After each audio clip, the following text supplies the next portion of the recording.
南投县是无分化炉的，所以这粪扫呢，拢爱请外县市来甲倒烧。也因为这民众呢，定定无做好这粪扫的分类，所以互人甲摕回去。即马南投县府环保局是表示讲，对今仔日开始，这南投市会全面来试办，要求民众呢，咧在粪扫的时阵，都爱用这透明的粪扫袋啊，互清洁队会当知影漏底到底是放啥物。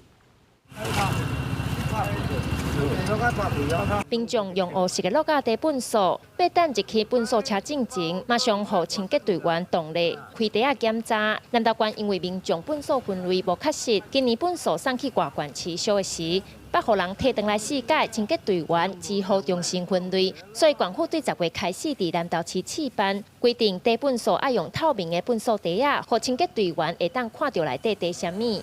黑色的袋子我买了，怎么办？你叫我不要用吗？ 安尼袂歹啊，处理的迄个透明的垃圾袋嘛真多。我觉得南投也可以增设一个像台北那种智慧回收机，然后就可以提高民众去回收的意愿。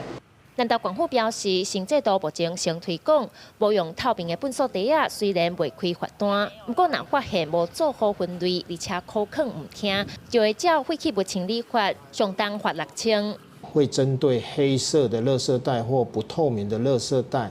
会随机加强破袋检查，没有确实的时候，会请民众在现场再重新做分类。